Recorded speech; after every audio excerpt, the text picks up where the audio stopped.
வணக்கம் நண்பர்களே! இன்னைக்கு நம்ம "அழகே அழகு" சீரியல்ல வந்து பார்த்தீங்கன்னா, நம்ம மதிய வந்து பார்த்தீங்கன்னா, அவங்க கையெடுத்த அவங்க கண்ணையே வந்து குத்த வச்சுட்டாங்க. அதாவது எப்படின்னா, சென்டிமென்டல் அட்டாக் தாங்க.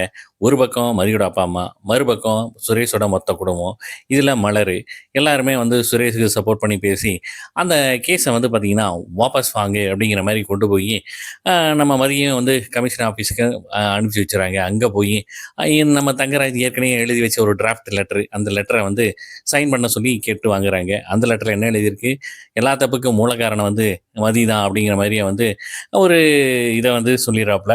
இது தெரியாம பண்ணிட்டேன் அப்படிங்கிற மாரி. இத வந்து நம்ம மதி படிச்சு பார்க்கும்போதே கடுப்பாயிடுறாங்க. வேற வழி இல்லாம அவங்க அப்பாவுக்காக சைன் போட்டு குடுத்துறாங்க. இத வந்து பார்த்தீங்கன்னா, நம்ம தங்கராஜ் வந்து ரொம்ப ஜெயிச்சிட்ட மாரி வந்துட்டு பெருமையா வந்து இது சொல்றாப்புல, தேங்க்ஸ் அப்படிங்கிற மாரி வந்து ஒரு கெத்தா வந்து சொல்றாப்புல. மதிக்கு வந்து கோவத்த வந்து வெளிக்காட்ட முடியாத சிச்சுவேஷன். வீட்ல எல்லாரும் வந்து ஸ்வீட் எடுத்து கொண்டாடிக்கிட்டு இருக்காங்க. அ நம்ம வழக்கம் போல அவங்க மாமனார், மாமியார் வந்து திட்டிக்கிட்டு இருக்காங்க.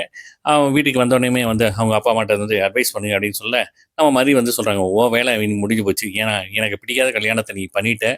இனிமேல் வந்து எ என் இந்த இதில வந்து என்ன நடந்தாலும் நானே பார்த்துக்கிறேன். தயவு செய்து இவங்க கூப்பிட்டாங்கன்னு நீ வராத" அப்படின்னு சொல்லிட்டு மதி அவங்க அப்பா அம்மாவுக்கே டோஸ் விடுறாங்க. எல்லாருமே ஆடி போய் நிக்கிறாங்க.